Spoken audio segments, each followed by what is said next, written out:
We will post the recording after the program is over, and you should feel free to share it far and wide. I think it's going to be a terrific program. I am going to ask that if you have questions of our panelists, that you put them in the chat, as is our custom. And those questions will be curated and submitted for the moderator to pose to the panelists.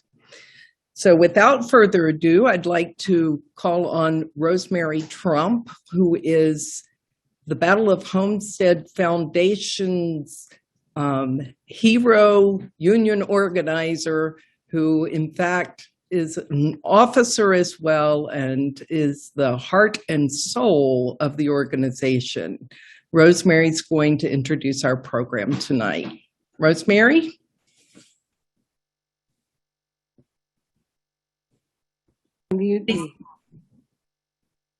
You're unmuted. Thank you. Okay, everyone. Well, first of all, good evening. I want to welcome all the members, friends, and distinguished guests as a part of our program here this evening. As Suzanne indicated, I'm Rosemary Trump. I'm the Secretary-Treasurer of the Battle of Homestead Foundation. And tonight, we're going to look back on a brutal 1921 labor conflict in West Virginia involving over 10,000 combatants and plans to use U.S. military planes to attack American citizens with bombs and machine guns. This event is being held in partnership with the Battle of Blair Mountain Centennial, which is taking place in many communities across the state over multiple days. The Centennial aims to commemorate the significance of the Battle of Blair Mountain in 1921 and the rich history of the southern parts of West Virginia coalfields. It is also a way to memorialize the brave men and women who fought for the civil rights and labor rights of miners and their families. Finally, the event is a celebration of the ideals of inclusivity, diversity, and equity. I want to take a moment to also tell you about the Battle of Homestead Foundation. Another heartless labor conflict took place 30 years before the Blair Mountain Battle. In July 1892, Andrew Carnegie and Henry Clay Frick locked out the Homestead steelworkers with the intent of cutting their wages, reinstituting the 12-hour day, the 7-day work week, and cutting and gutting and canceling the union contract. The union contract of the steelworkers of Homestead, which is near Pittsburgh, Pennsylvania. 7 workers, 3 Pinkertons were killed, and scores were injured in a day-long shootout on the banks of the Monongahela River. The nation's eyes were on the strong steel union that had built powerful alliances with the community and the region. While this epic struggle was ultimately defeated by the monopoly steel coal empire controlled by Andrew Carnegie and his henchman H.C. Frick, the Battle of Homestead Foundation digs deeper to discover and celebrate seeds of hope in resilient workers and community struggle. Our mission is to grow those seeds by promoting a people's history. And it's also, we work to empower today's workforce and build strategies for a future of work that benefits all working families and our nation. I want to take a moment and thank Karen Bryant for being the organizer of this panel. Karen is a member of the BHF and the core planning team for the Blair Centennial, and an author who has just completed her first novel about the coalfields in Mingo County, West Virginia in the 1990s, an area bearing the marks of the mine wars in Blair Mountain. And now it is my pleasure and it's my honor to introduce the panel moderator, Phil Smith, Director of Communications and Government Affairs for the United Mine Workers Union.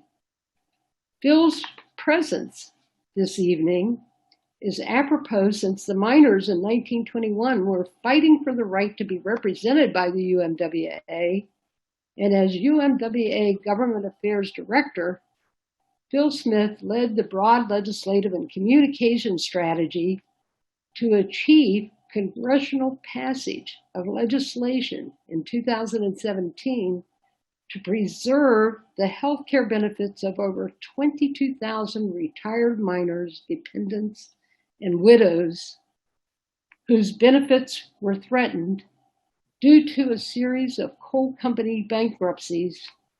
And in 2019, Phil led the passage of legislation safeguarding promised pension benefits for some 92,000 current and future retired coal miners and widows.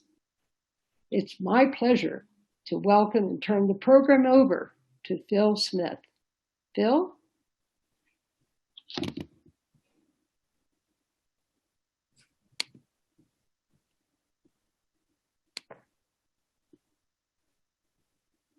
Okay, thank you. All right, there we go. First of all, I want to say thank you, Rosemary, and thanks to all of you who are with us this evening. This is the first of dozens of events that will take place throughout America as part of the Battle of Blair Mountain Centennial, as Rosemary said.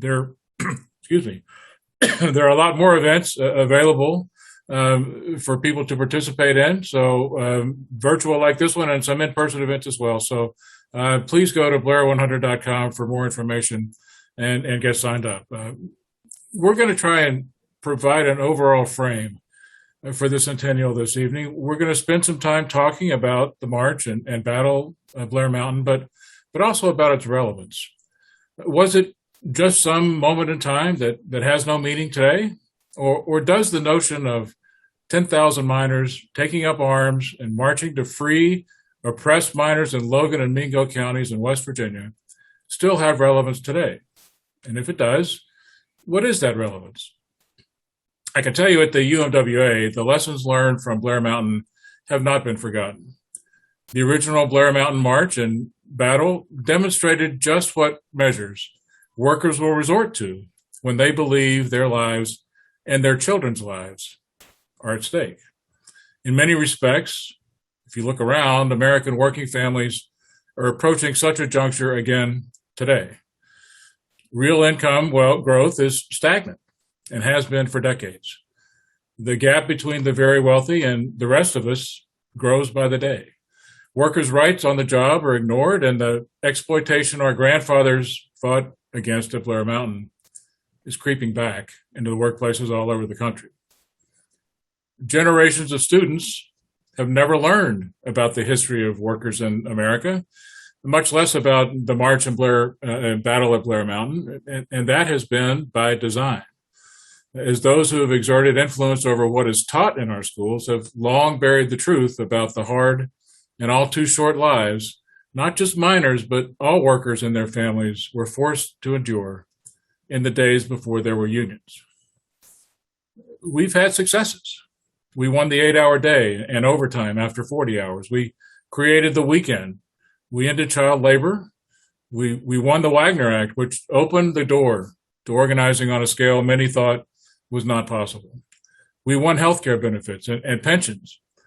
For a brief 20 or so years after World War II, the American middle class was growing, and millions of workers and their families were lifted out of poverty because there were unions.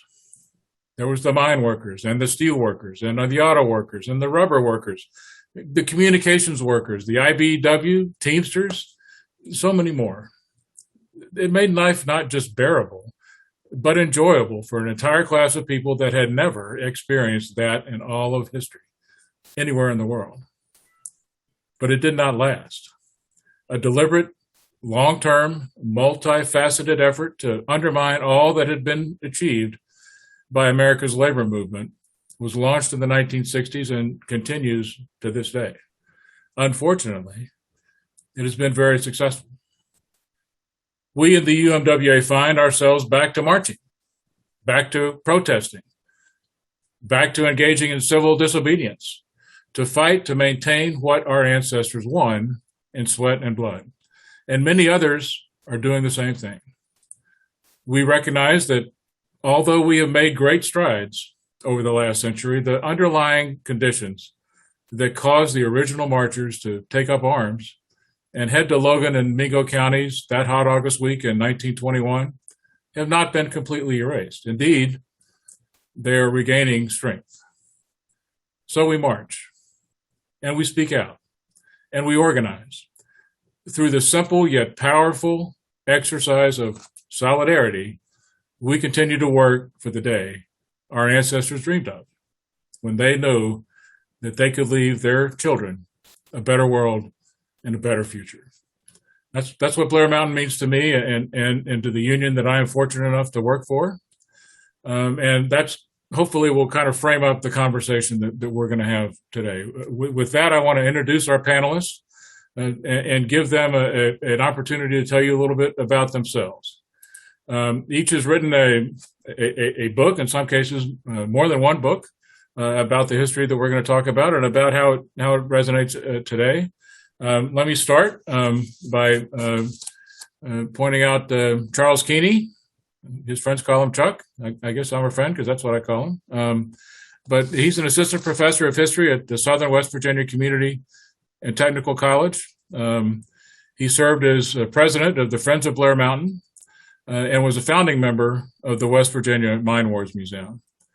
Next is Catherine Venable. She goes by Cat.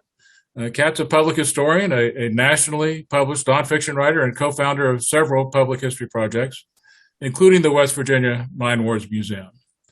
Next is Sean Schleifer. Sean is an artist, a writer, a museum professional based in Pittsburgh. He is the creative director and exhibition designer for the West Virginia Mine Wars Museum and is a founding member of the Just Seeds Artist Cooperative. And then we have Barbara Ellen Smith. Barbara recently retired as a professor of sociology and women's and gender studies at Virginia Tech. She's a board member for the West Virginia Mine Wars Museum and currently lives in Charleston, West Virginia. Chuck, let me return to you for a second. Maybe we can unmute Chuck here so we can hear him speak. Chuck, you've written a recent book called The Road to Blair Mountain, Saving a Mine Wars Battlefield for King Coal. You were involved, when I first met you, you were involved in preserving Blair Mountain, had a lot of ups and downs, shall we say. But at the end of the day, you were successful and the groups you were working with were successful. And that's kind of what your book is about. Why don't you introduce yourself and tell us a little bit about that? Thanks, Phil. And thanks to the Battle of Homestead Foundation for having us. I'm supposed to go 5 minutes or less, and I'm timing myself. So I make sure that I don't go over. I have a tendency to do that, ask any of my students. So to introduce myself, this history is personal to me. It's obviously personal to a lot of people. But for me, it's a family history. It isn't simply something that I read about in books. In fact, I didn't learn about it from books. I learned about Frank Keaney, my great-grandfather, who was president of the United Mine Workers in West Virginia from 1917 to 1924. Before that, he was a rank-and-file leader in the Paint Creek, Cabin Creek strike, which begun the West Virginia Mine Wars.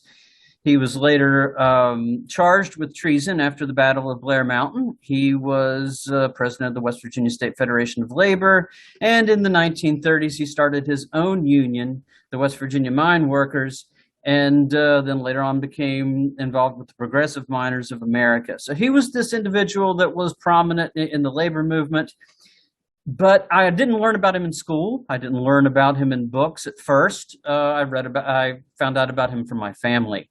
And it's through these oral histories and these oral traditions that I learned that there was this war that was fought in West Virginia, and yet there were no monuments to this war. There was no commemoration that I knew of these struggles that took place. When I was in the 8th grade, taking my mandatory West Virginia studies course, there was nothing about the mine wars in our class. I asked the teacher why. She had never heard of the mine wars. And that's in West Virginia, where this history should be celebrated, where it should be known by everyone. This led me into kind of a personal crusade to learn about the history, to kind of contribute to it and try to let more people know about what happened, and also kind of discover my own family's history on my own and try to come to terms with that. So I did a master's thesis at Marshall University on Frank Keaney, and wrote a few articles and did my doctoral work at WVU. And after that, I thought I would maybe years later come back to it if I had the time, once I had settled down and had a full-time job, and maybe one day write a full-length Frank Keaney biography.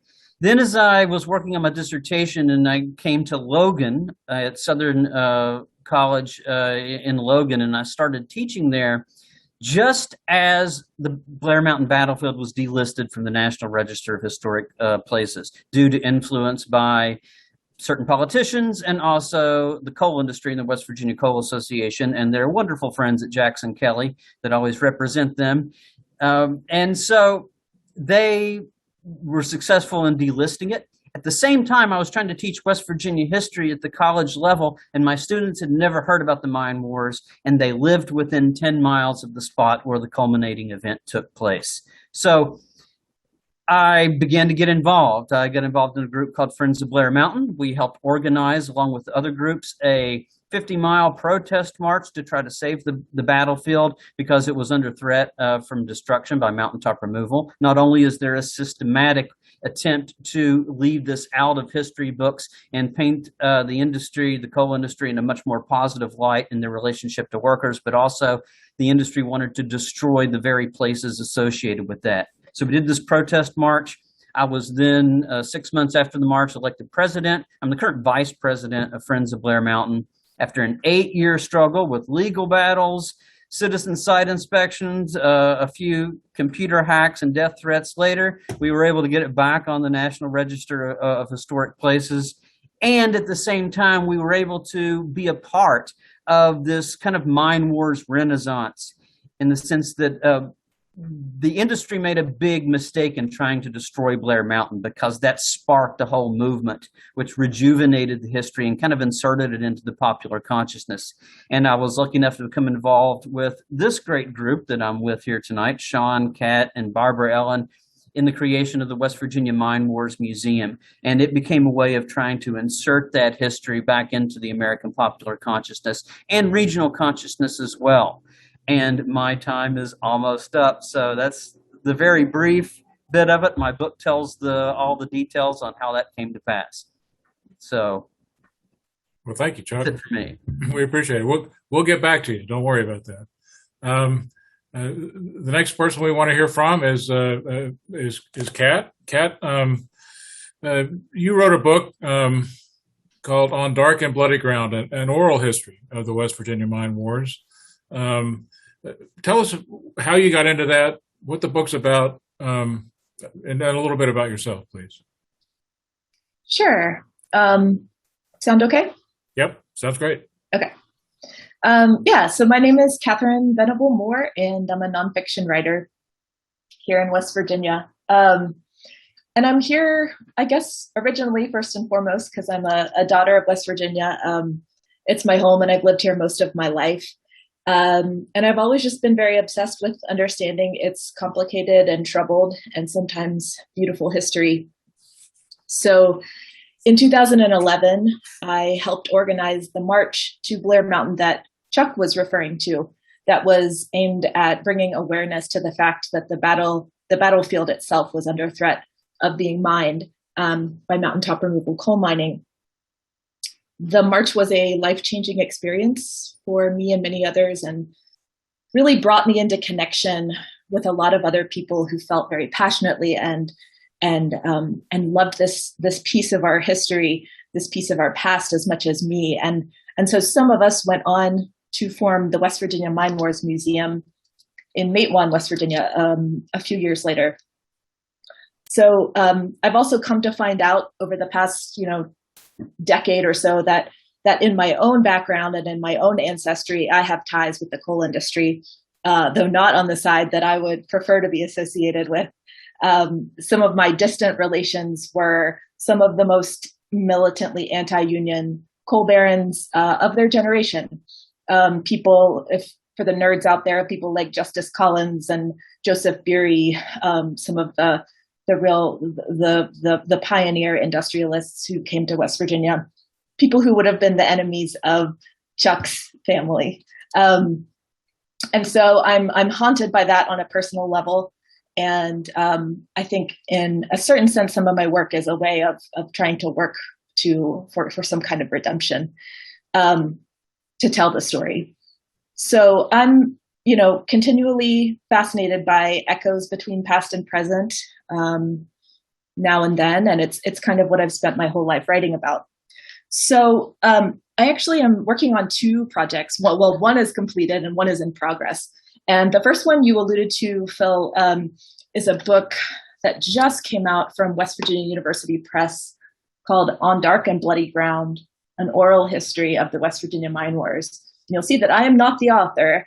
Anne Lawrence, who I think is on the call today, is actually the editor of the book and put together the material in the first place. I wrote a foreword to the book, and President Cecil Roberts of the UMWA was gracious enough to provide an afterword for that book.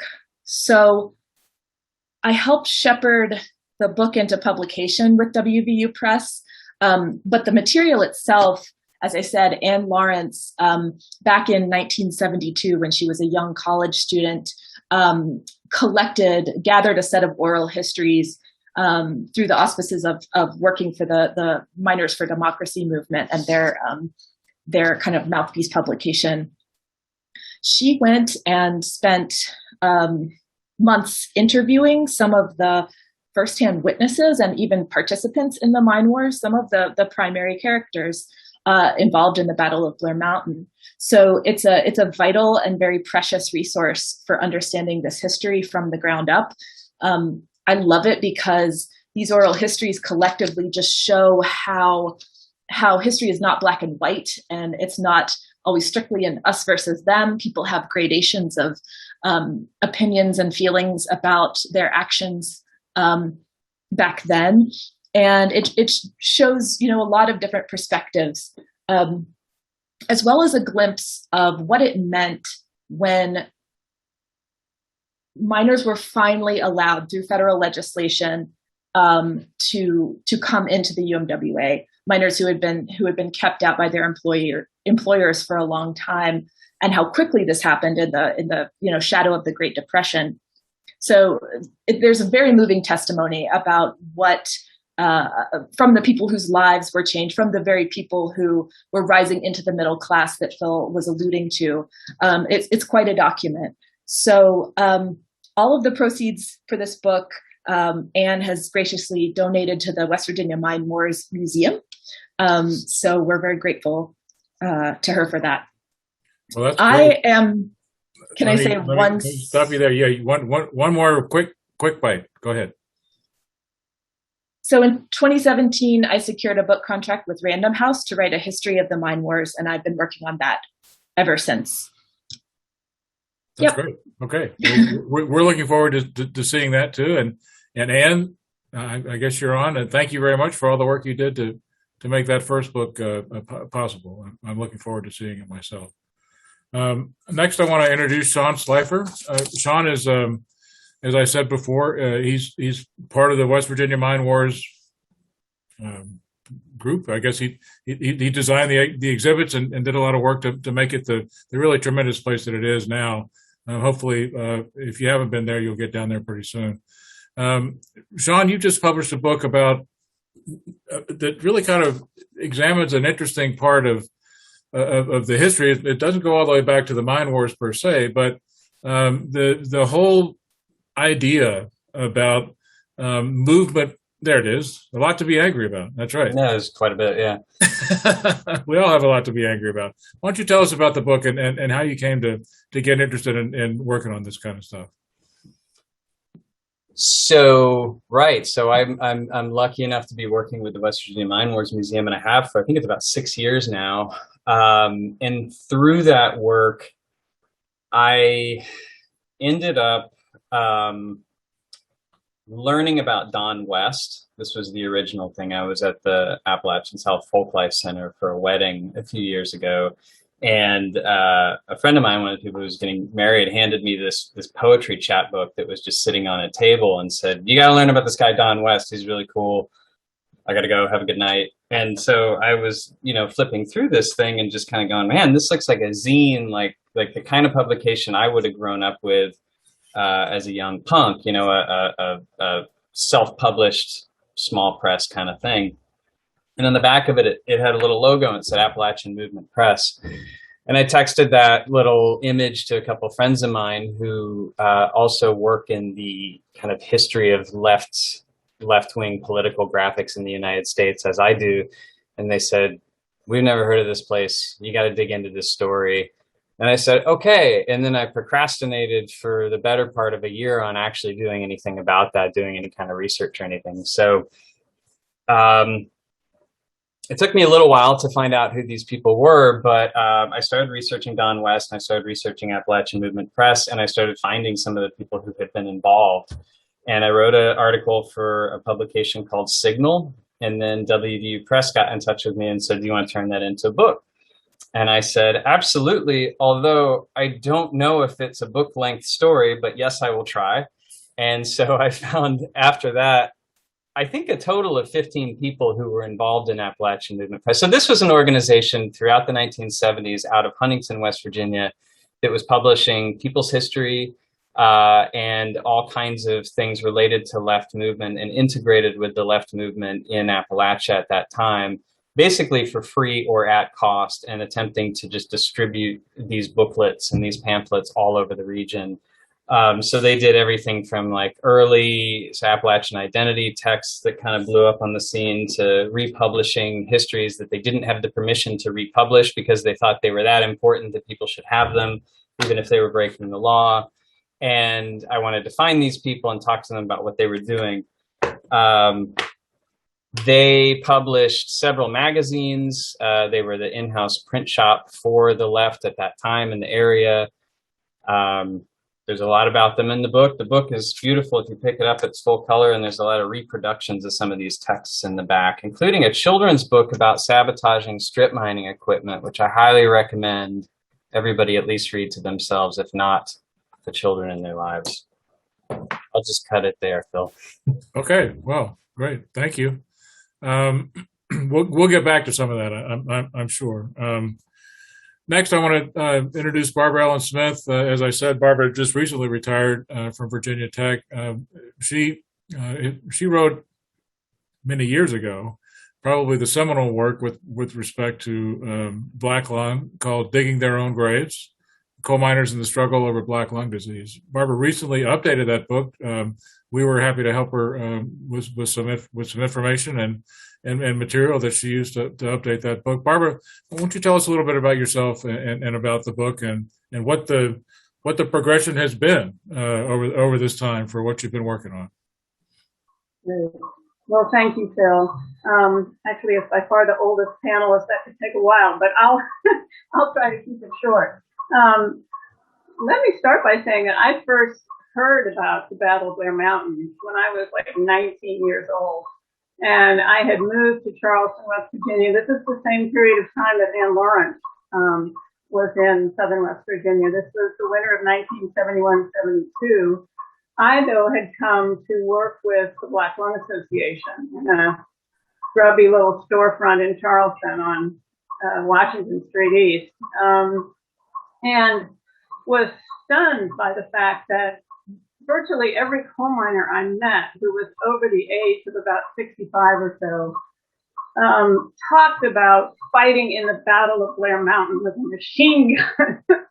Now, Chuck Keaney has later told me that the Union miners actually didn't have machine guns, but to me, the point is not so much whether people were fudging the truth, but just the incredible sense of sort of power and passion that people had about this history 50 years later. I mean, we're talking 2-3 generations later.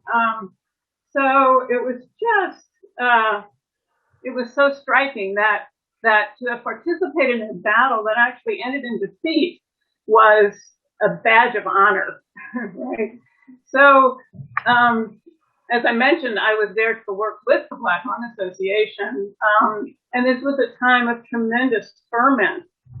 Coal miners in West Virginia had gone on strike in 1969. They had shut down the whole state in order to get the West Virginia legislature to recognize Black lung as a compensable disease. Unbelievably, given that Great Britain in the 40s had recognized Black lung, that is a testimony in part to the power of the coal industry in the state legislature. But they were also, when I arrived, organizing into county level Black Lung Association chapters in order to really take on particularly the federal government and its Black lung benefits program in terms of who would be eligible, how the disease got defined, who's considered disabled, and so on.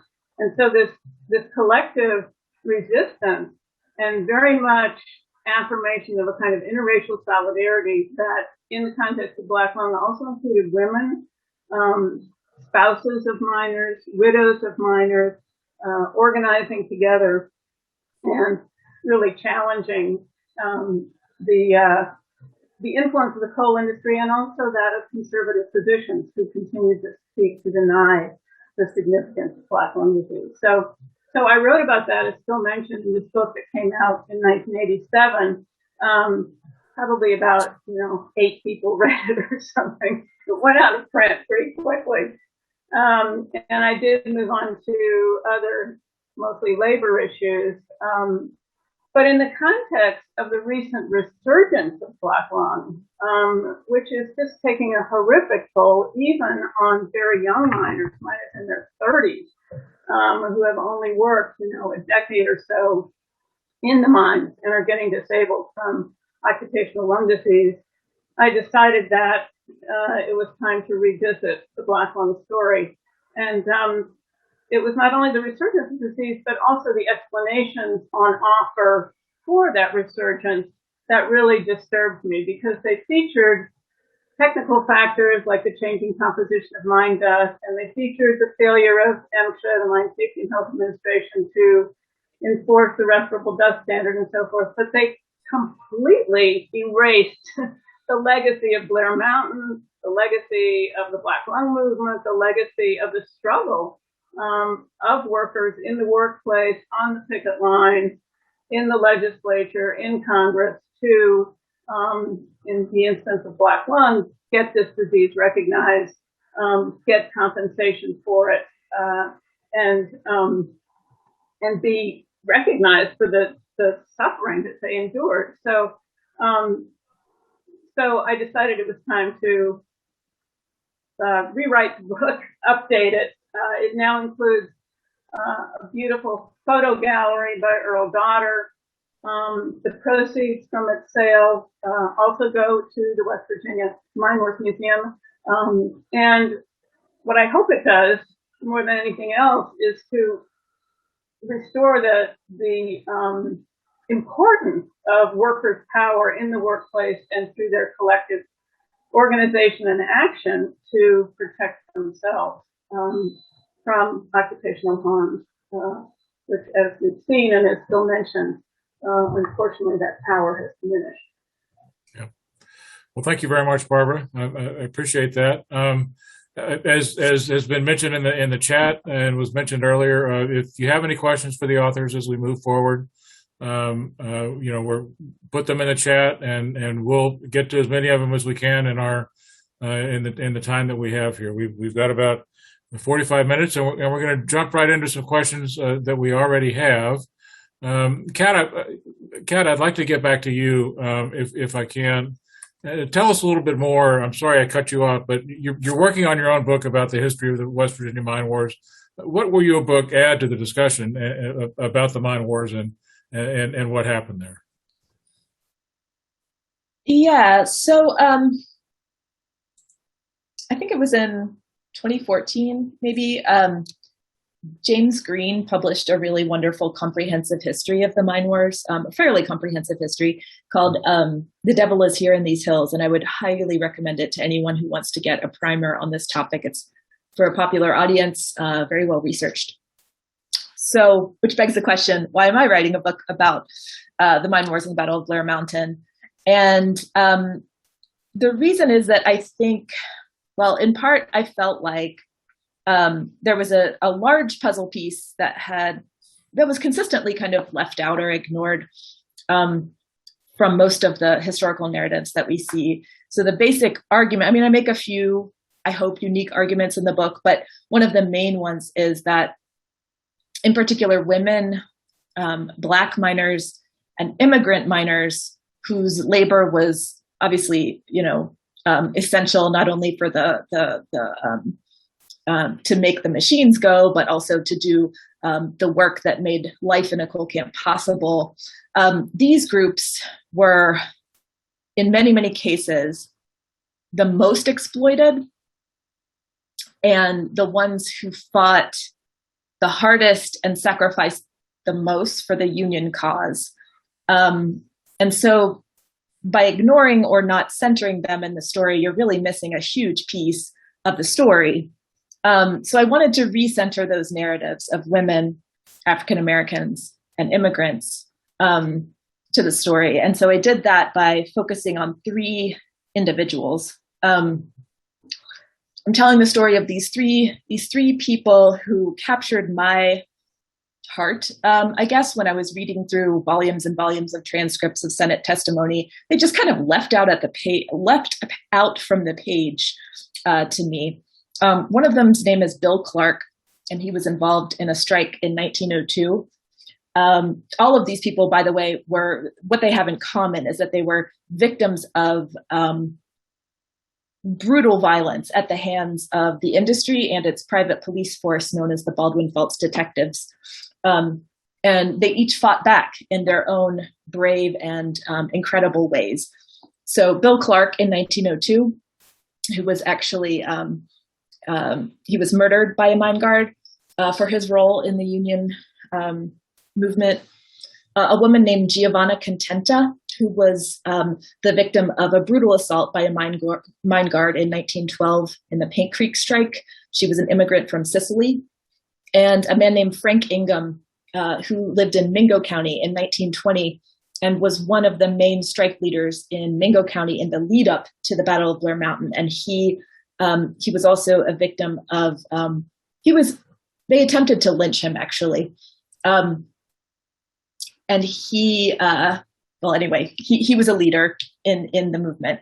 And so I tell these three stories and then kind of dissolve to the battle itself, where this interracial, interethnic cadre of unionists banded together and went to war with the industry that controlled their very breath. So I'm arguing that we need to look at these other sort of marginalized perspectives, and we also need to understand what happened in the period before, going back to the 1870s, 1880s, 1890s, globally, regionally, and locally. There's a lot you have to understand about that period before the mine wars even start to really understand why those things were happening. And so I do this by telling the backstories and the life stories of these three individuals. So I hope I'm adding a sort of a feminist, anti-racist perspective and also flashes of the current day. So it's sort of an extended historical essay.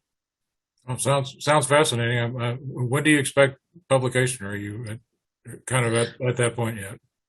There's no publication date in place right now, but I think, I don't want to say a date, but in the next couple of years. That's fine. We'll keep an eye out for it. How about that? So yeah. Okay, that's perfect. Well, thank you very much. I want to turn to Chuck real quick. Chuck, we've talked before, and you mentioned that you didn't learn about any of this in school. And you really had to kind of dig to find out something about it once you'd heard it from your family history.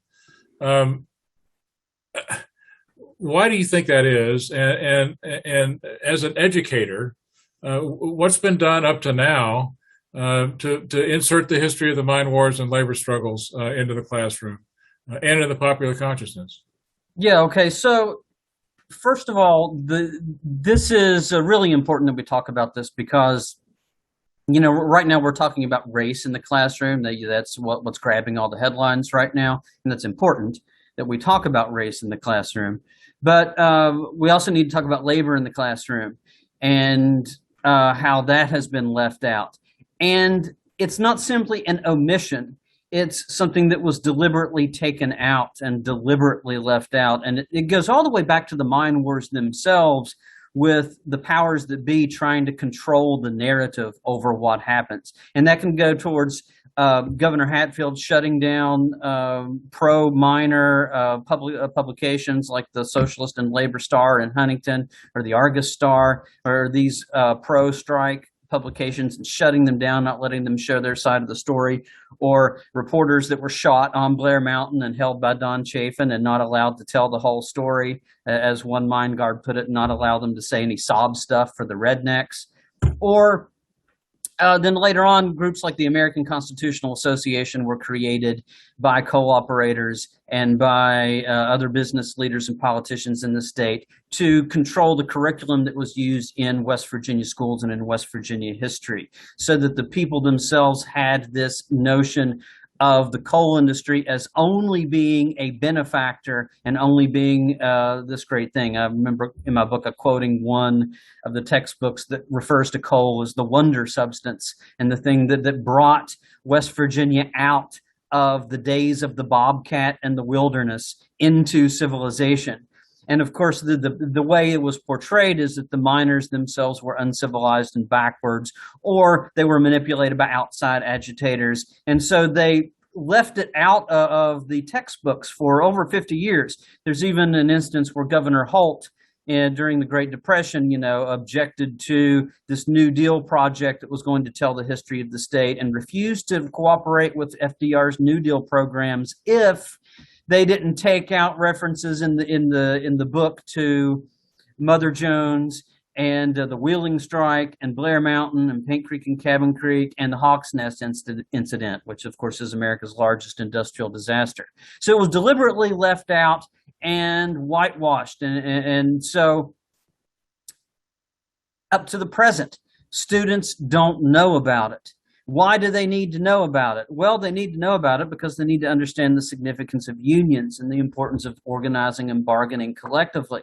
And many young people simply don't have that as part of their curriculum, as part of their knowledge base, to understand what they are up against when they go into the workplace, and understand that the freedoms that they have in the workplace, that not many these days, but what they do have was gained and fought for. We talk about the freedoms that we enjoy in America, and we rightly point to, sacrifices made by soldiers at Normandy, but we don't talk about the guys that stormed Blair Mountain. We don't talk about the folks that were in the tent colonies on Holly Grove and Eskdale. And so we need to understand that in order to make sure that there's not another Blair Mountain, because we don't want another incident where violence ensues. We want to be able to be educated, and we want people to understand the significance of that.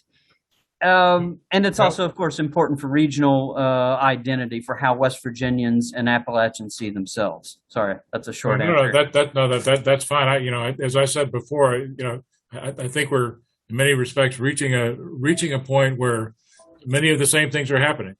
I don't think anybody's advocating that workers take up arms necessarily to fix this problem, but I do think that it is important that we recognize that these problems exist, and let's find ways to address them.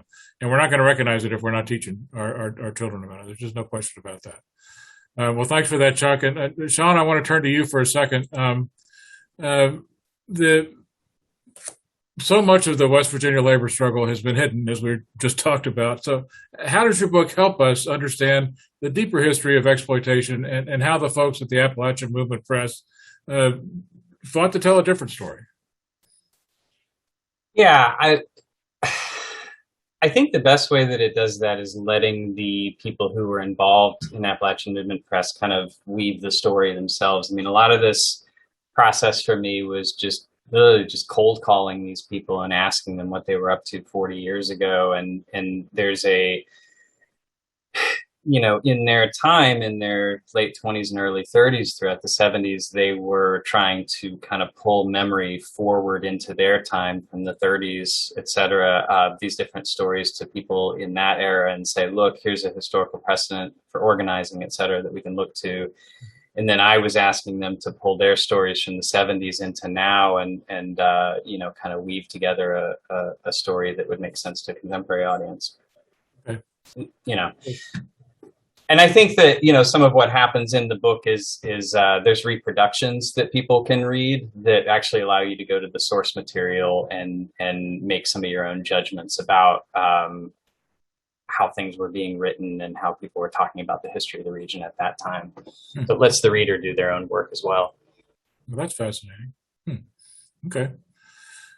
Well, thank you. Barbara, I want to turn to you just for a second. We got I think you can answer this pretty quickly. We got a question from someone who's watching now. Do you see a connection between Miners for Democracy and the Black Lung Association? Oh, absolutely. I mean, there were direct connections between the two. As some of the folks who are listening here may well know, Miners for Democracy was especially strong in Western Pennsylvania, Northern West Virginia, and the Black Lung movement was concentrated more in Southern West Virginia, but individuals who were leaders in the Black Lung movement were in many cases also great supporters of originally Dr. Blonsky, who was from Western Pennsylvania and assassinated by loyalists to the Union leaders at that time, Boyle. But also then supporters of the Miners for Democracy, which was founded at Jockey Blonsky's funeral. So there was a lot of confluence between the two, and indeed kind of a strategic assessment on the part of some people who were really organizing around Black Lung that it was a little dangerous in Southern West Virginia, at least in certain places, to come out straightforwardly in support of the Miners for Democracy, because there were some strongholds in favor of sort of the old regime. The Black Lung, everybody could agree on, and it really helped kind of mobilize discontent that then fed into the Miners for Democracy. Okay, thank you. I want to kind of throw this open to everybody. So whoever's working the mics, please unmute all of our panelists here. So much of what you see Blair Mountain combining now and what we've just been talking about, so many disparate concerns: workers' rights, environmental issues, minority issues. It's often hard to bring that together in today's world. What do you guys think about that? And how can we take these issues and look at them as something that we can move forward with and perhaps make even a larger statement about the importance of Blair Mountain? And I'm going to ask any of you to take that one. I could start. Yeah, sure. Go ahead, please. I mean, sometimes what's helpful to me is thinking about Blair Mountain as kind of a slice of a larger ideological struggle, or even civil war, you might say, in America that goes back to, I would say Reconstruction, post-Reconstruction, after the Civil War, about whether or how much or how many of the rights that are enumerated in the Constitution extend into the workplace. And this war was fought over the freedom to own your own labor and the humanity and dignity of workers in the United States. And it took place on many fronts in many corners of the country, in textile mills, auto plants, train yards, hotels, classrooms. Americans of many races, ethnicities, genders took part.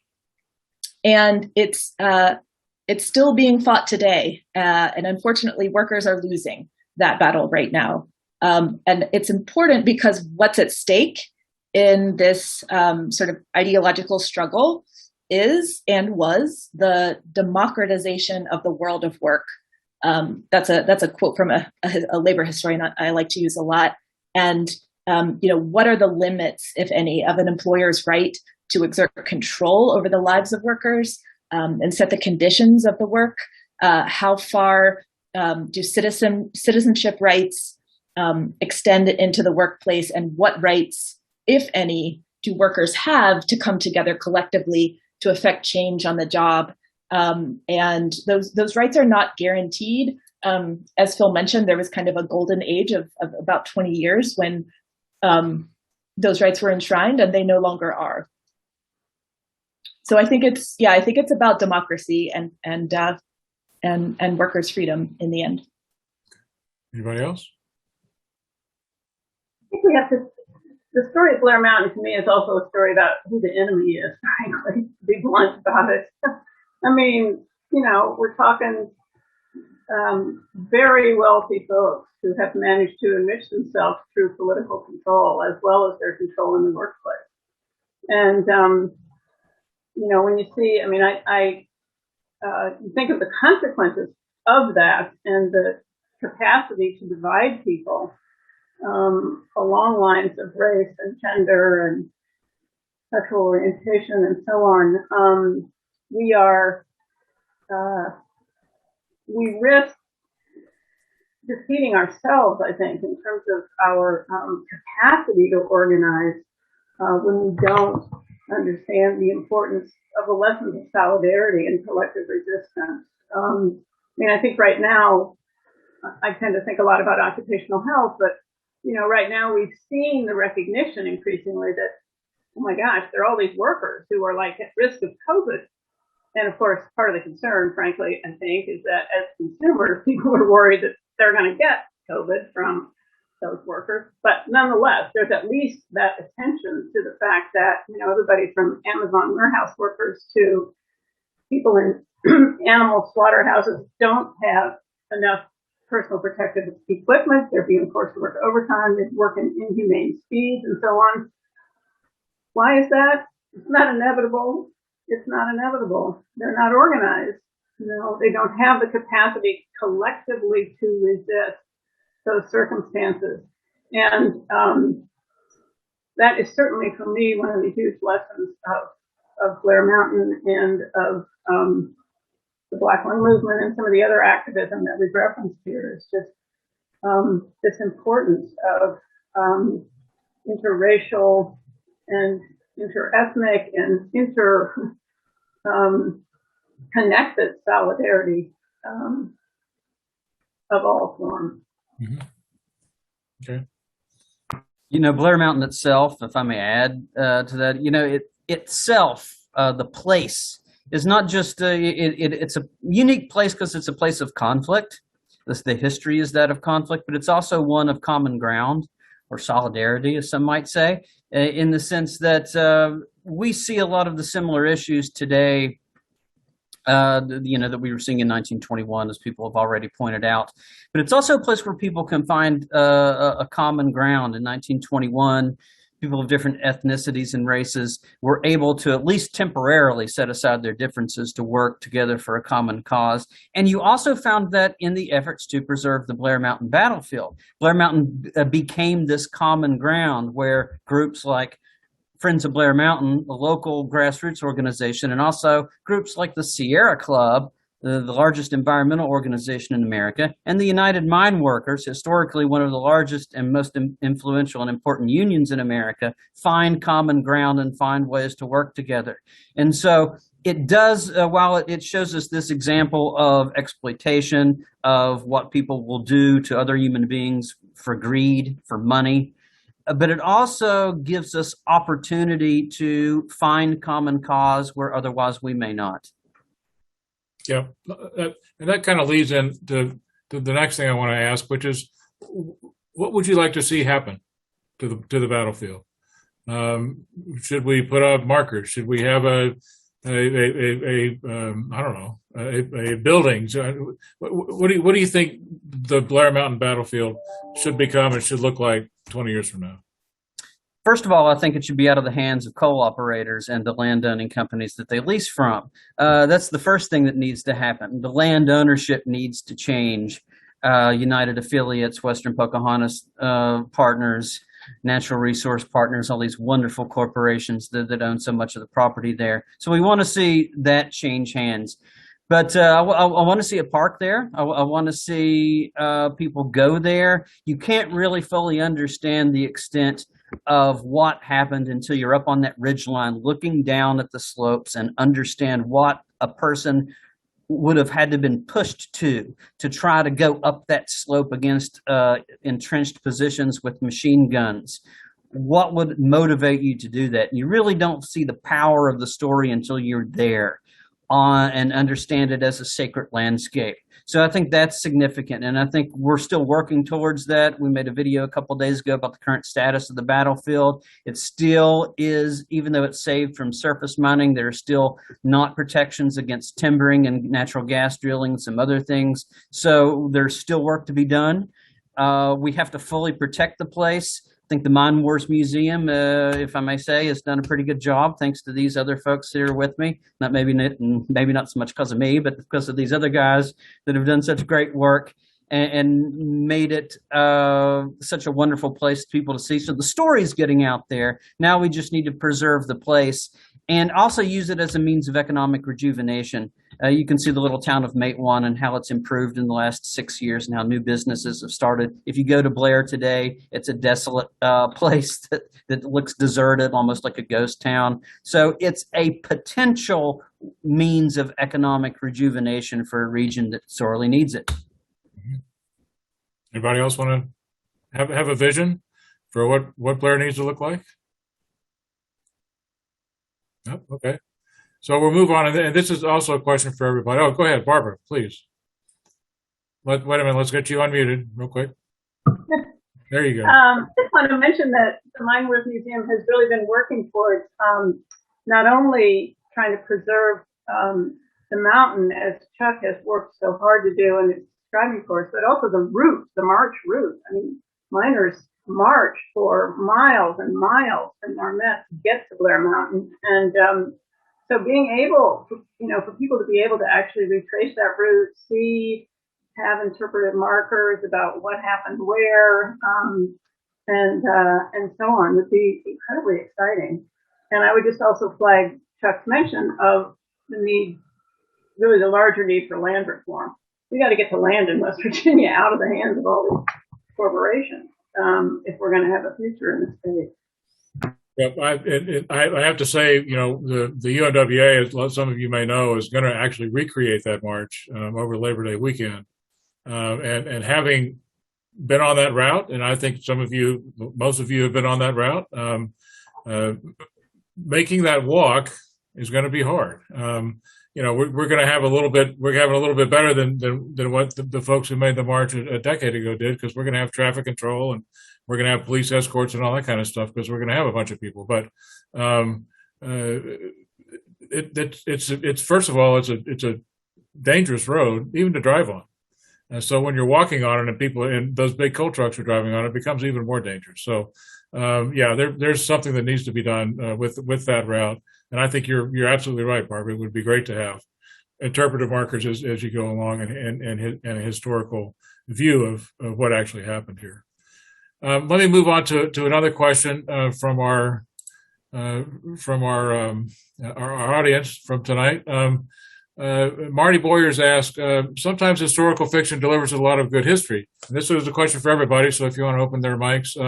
What do the historians think of the John Sayles book, Union Dues, and his film, Matewan? What are their strengths, and do they have omissions? Who wants to start? Go ahead, Sean. If you can unmute Sean, there we go. I think the key thing that I always tell people about the Matewan movie, I've not read the book that was mentioned, but I've seen the movie a few times, and I like that it draws really clear lines about whose side you're probably going to be on if you're watching it, but it doesn't necessarily validate the side of violence or nonviolence within the conflict, right? It doesn't cleave the story into a clear message about what the right tactics are to do. And I think that's important. That's a tension that I still feel 6 years into working with the stories that we tell in the museum is, you know, how do we balance the sort of valorization of some of these people that we really respect with the entire circumstances around those actions during the Mine Wars era. Chuck, do you have a thought about that? For the most part, the film does a good job. The one, I mean, there's just minor quibbles that you can make. The organizer played by Chris Cooper, he is very nonviolent and was trying to tell the strikers in Mingo County, you don't want to use violence, you don't want to resort to that, when in actuality, a lot of the union organizers were the ones bringing the guns, not not saying don't turn to violence, because violence had worked in the Pink Creek, Cabin Creek strike. But that's a minor quibble. For the most part, it's a good introduction of the oppressive system and the Baldwin Felts Guards, and so overall, I think it's good for people to watch. Mm-hmm. Mm-hmm. Kat, you have anything to add to that, or you say again? There we go. I couldn't unmute myself. Okay. Just to add that, yeah, I think Mate One is an excellent sort of like entry point into this history, and also a book that John Sayles wrote called Thinking in Pictures, about the making of the movie Mate One, which is also excellent. And he talks about the process of making that, which he made the film in southern West Virginia, actually right near where I live. And many people who live here still talk about when John Sayles came and made that film. So it was very much like it was very embedded in this place. He did a really good job engaging with local people, I think. And then also to say that I think film, like from an artistic standpoint, he was really interested in kind of like taking the genre of like the shoot 'em up spaghetti Western genre of filmmaking and transferring it into this different context of, you know, the hills and hollows of West Virginia. And so you see a lot of the kind of tropes of like a Western I mean, it culminates in a shootout on Main Street, right? Like just like, OK Corral, high noon kind of a thing. And so you kind of, I think it's really cool how he has sort of like woven those you know, classic tropes into this really undertold story that no one had ever heard of really outside of this place until he made that film. So Sayles has also been a great friend to the Mine Wars Museum and has really helped us a lot. So he yeah, he's the real deal, I think. Good. I'm going to look at, I've got a question here for Barbara.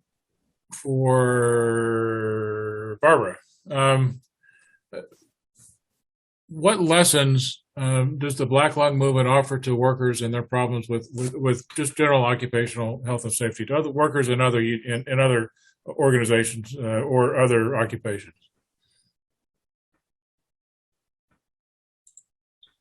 We need to unmute Barbara, please.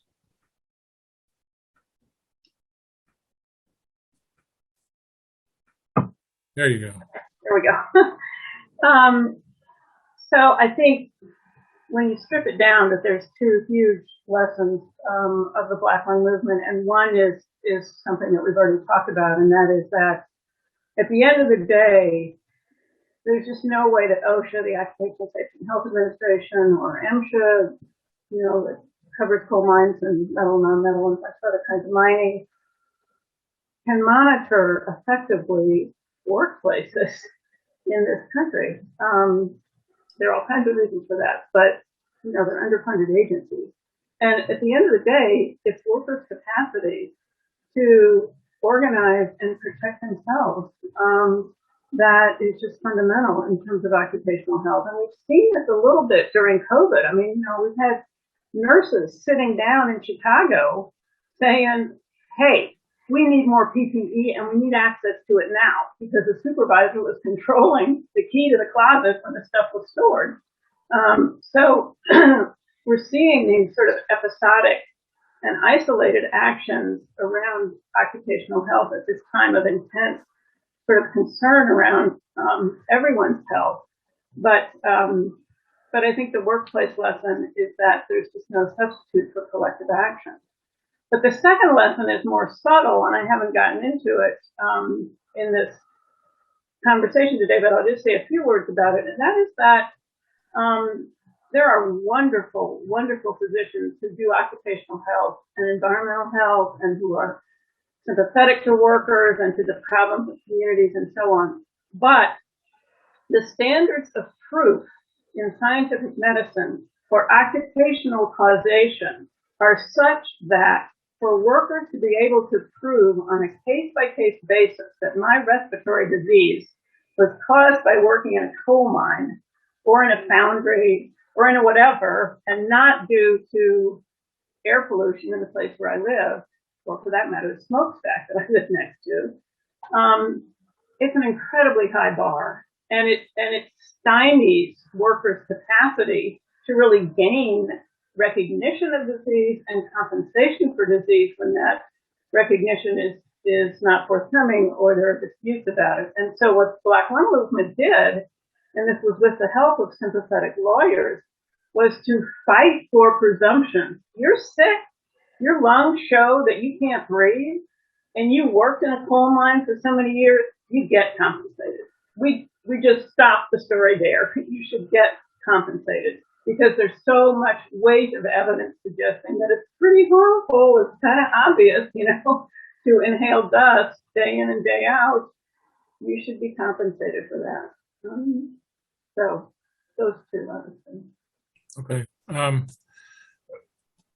Actually, I've been asked a question here that someone would ask me, and I'm just going to take just a couple of minutes.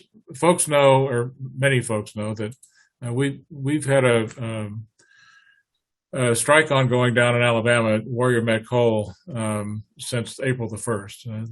These miners. There's two coal mines, a preparation plant, and a central shop. These miners mine metallurgical grade coal that's used to make steel.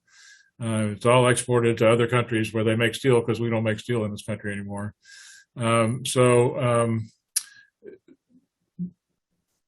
Warrior Met Coal came out of the bankruptcy of a company called Walter Energy. As most people know, the coal industry has been hit by over 60 bankruptcies just in the last 10 years. And the period between 2015 and 2012 and 2016 was especially bad. So Warrior Met was and still is a conglomeration of Wall Street hedge funds, investment houses. Those are the owners of this company. It's not, it's not people who have been involved in or care about anything but making money. The contract that the judge threw out our contract, threw out the health care for retirees, threw out the pensions for retirees, threw out, oh, by the way, their obligations to pay the Black Lung benefits for the people that may have Black Lung, threw out their obligation to pay into the Black Lung Disability Trust Fund. And also eliminated whatever environmental cleanup obligations that the old company may have incurred. So that's what happens in bankruptcy court. They also threw out essentially we did not represent the workers there any longer. So we had to fight back from that point. The contract that the workers took was really a question of are you going to have a job or not? So at any rate, big pay cuts, big healthcare cuts. And we were hopeful we were going to be able to get some of those things back in this round of negotiations. The contract that we finally got from the company that we took to the membership was voted down 95% to 5%. I've been around this industry a long time. I've never seen a vote like that before. So at any rate, and we've really seen no movement since that point. We've got a lot of 800 people out on strike.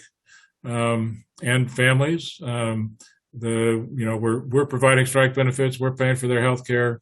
But there are some funds, and if you go to the UNWA's page, if you want to make a donation either to help the strikers directly or through there's a food pantry, a food bank that's set up there. I encourage you to do so, because this looks like it's going to go a long time. Some of you remember the Pittston strike back in 1989 and 1990 that lasted 10 and a half months. We hope this doesn't go along that long, but right now the company isn't making any movement. So somebody asked me to make a comment on that, so I did. We appreciate all of the help that people have already made, and Nathan just put up the link to the page to go do that. So if you feel your way to go do that, those folks could sure use your help. I want to get one more question in, and then we're going to need to kind of start wrapping this thing up. This has been a great conversation. I'm just so happy that that we've been able to do this, and so many people have stayed through the whole thing. We've really got, our audience has stayed with us, and that's a testament to you guys and what you've been talking about. So we're going to do one more question here, and this is again a question for everybody. This is from Allison Patonic. The stories from Blair Mountain are powerful lessons in interracial solidarity, labor feminism, and solidarity for immigrant justice. What ideas do you have for broadening who teaches the history and interprets it, so that workers of color, women workers, see themselves in this history moving forward? Kat, this is kind of right up your alley. Why don't you start, and maybe we can have a few other people jump in. It's a really wonderful question. I think so. The Mine Wars Museum tries to visually represent on our walls and in our audio exhibits and physical exhibits the breadth of the communities that were involved. So I think one thing is just getting those faces up on walls and getting those faces reprinted in books. And some of the more recent scholarship, like John Green's book, does some of that. I think we've developed curricula that really, it focuses to a large extent on this notion of interracial solidarity and interethnic solidarity, which wasn't always perfect. African Americans, while they were while the union's charter explicitly states that no one will be discriminated against because of their race to belong. Black organizers still faced a lot, huge uphill battles even within the organization. So I think bringing out some more of the nuance of these stories. I think not just, I think sometimes we get excited about, there were Black workers and white workers and immigrant workers, and it was so great. And everyone was just coming together and working together. And that's true. There was that. But it's a larger, it's a more complicated story than that. So I think really digging in and trying to unpack some of the nuance. That's what I'm trying to do with my book anyway. Sure. To play a small role there. Sure. Sean, you got your hand up. Go ahead. Let's get Sean unmuted and he can go ahead. There we go. So I think, there's one avenue that pops into my head easily, which is, allow more people access to publishing, allow more people access to academia, lower tuitions, et cetera. I think those are things that we can kind of easily look at what's already on the table that certain people have access to and say, let's open those doors wider. But I also think I'm coming back to the question of what the Blair Mountain itself would look like fully preserved and what we would want to see there. And I've started to try to get more comfortable with the idea that, not specifically with Blair Mountain, but generally in terms of memorial in public, that we might not know exactly what that's going to look like. And it might not look like the codex that we're already familiar with, right? So a nonfiction book or a museum or a statue of a famous person, those are specific modes of memory, right? But there's other modes of memory that don't necessarily come out of the same power structures. So I'll say, I believe her name is Jacqueline Smith, has been protesting out front of the Civil Rights Museum in Memphis for almost 30 years. Her protest is that Martin Luther King Jr. would not have wanted a museum to civil rights movement. He would have wanted a community center or a college or another more active space. So when I talk about reimagining, that's what I mean, right? I work in a museum and I do write nonfiction, and I value those things a lot, but I also think we may have to open our minds to other modalities for memory that may come from sectors that haven't had the voice to do that previously. So we've got 2 minutes. Chuck, Barbara, go ahead. I'll just say something real quick, and that is going back to this most recent question in terms of women workers, workers of color, and so on. I think that, and I certainly include myself in this, there has been among labor historians a kind of romance associated with the industrial union movement and with certain heavy industries, steel, auto, coal, and so on. But a whole lot of women workers and a whole lot of workers of color are working in service sector jobs. They're working in fast food. They're working in nursing homes. They're working in places that are invisible to us.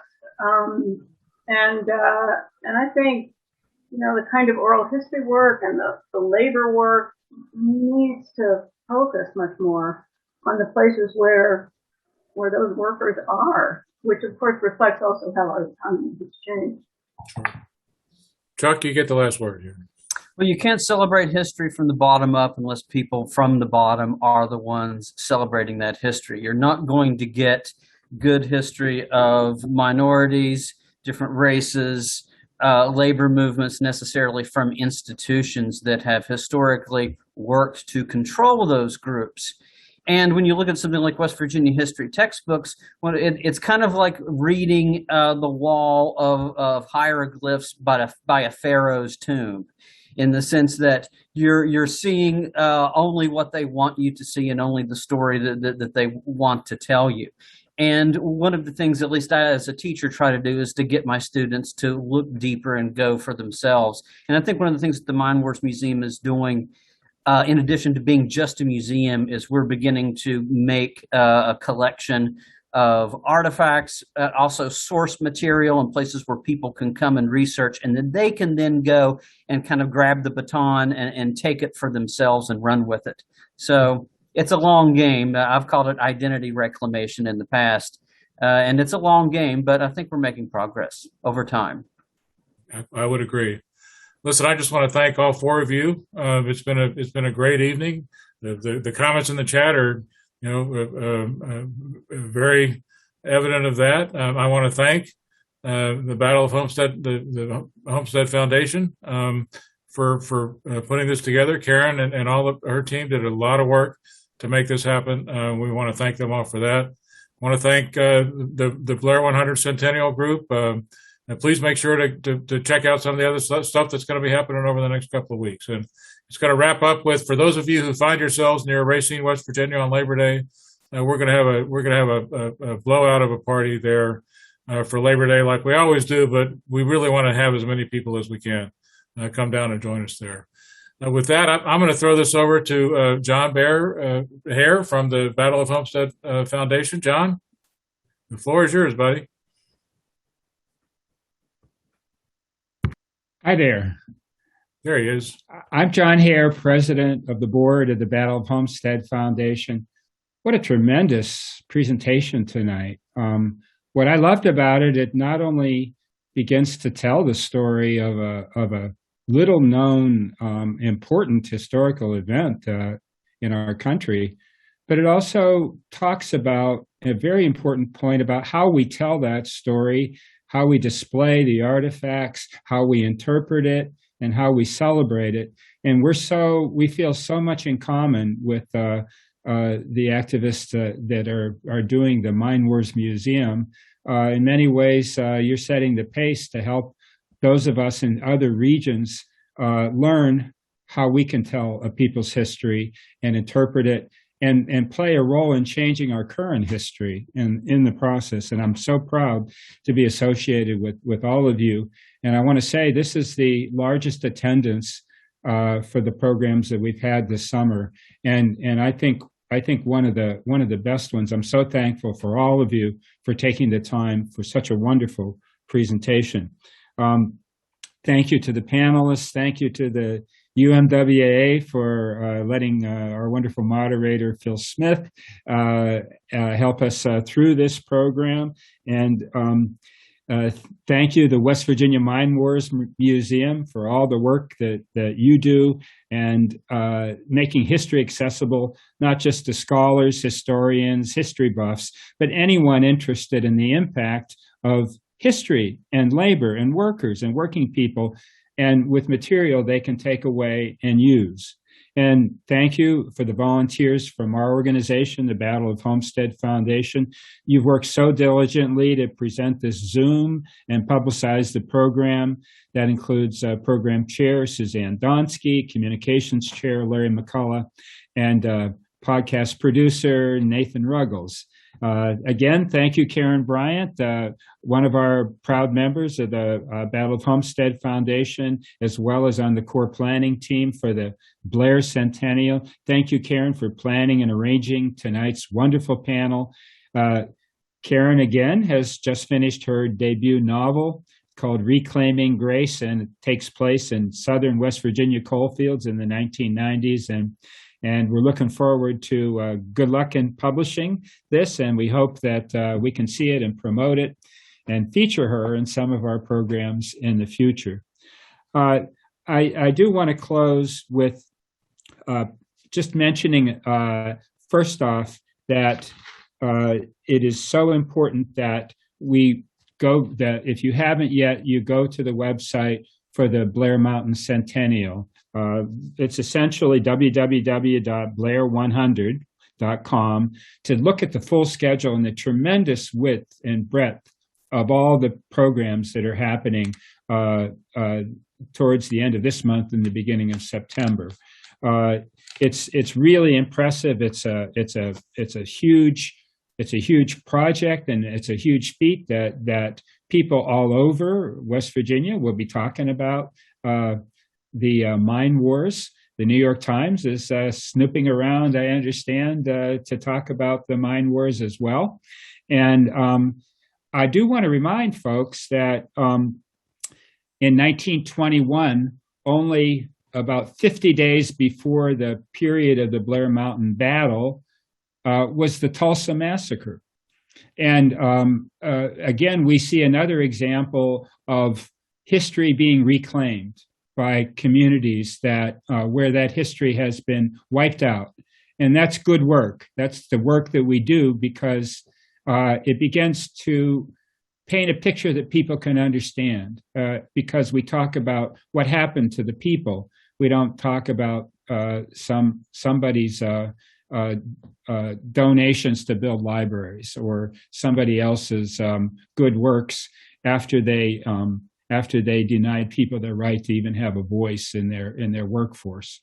So 1921 was quite a year for working people, and a year that if we understood better, we would understand better what to do in 2021 and 22.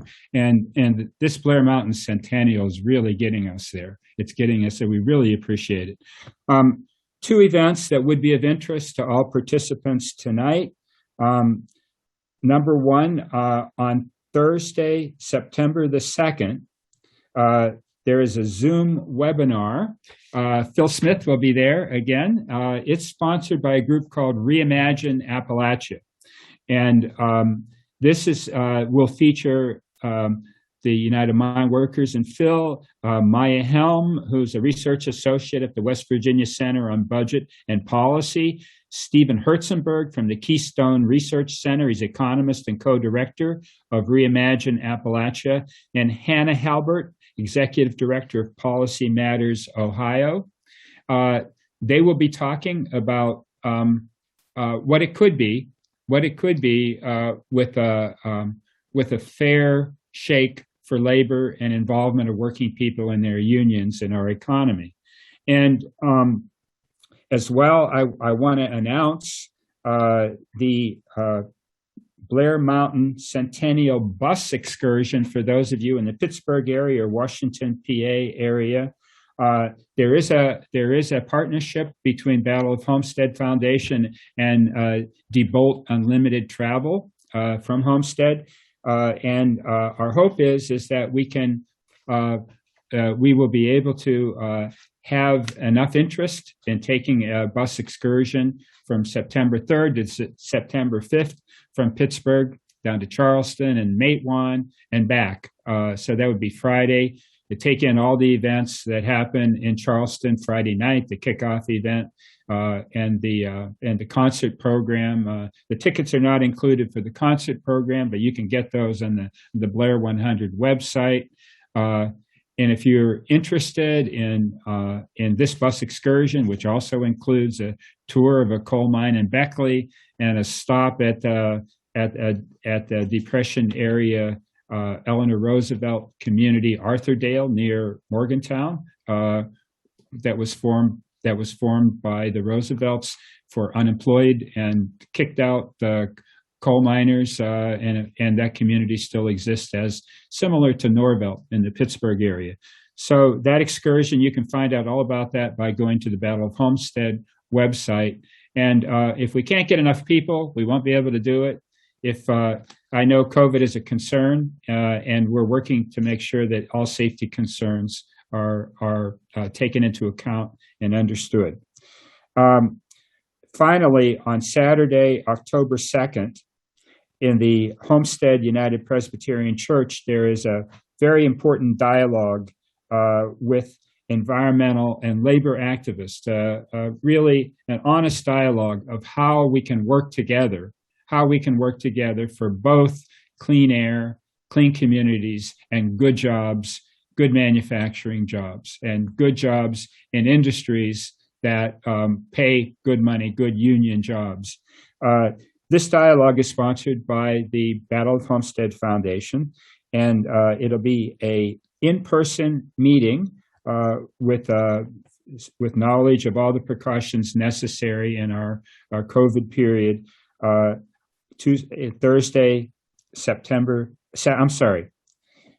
Saturday, October the 2nd.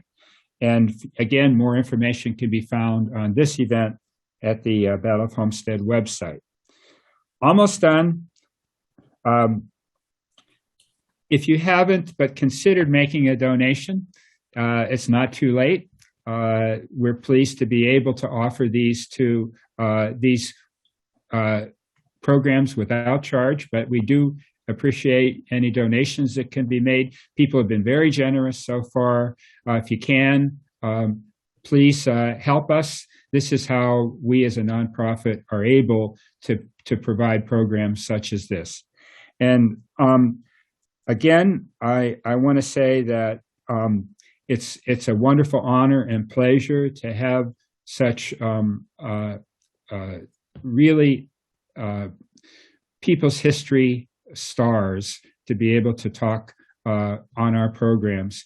And we really appreciate it. And we thank you very much. And for all the participants who came, don't be a stranger. Come to us again, and see you in Charleston and Matewan in September, early September, and maybe even walking along the roads that the miners walked on their way to try to liberate their sisters and brothers who were essentially kept in chattel slavery in West Virginia 100 years ago. So thank you all very much. We really appreciate it, and solidarity forever.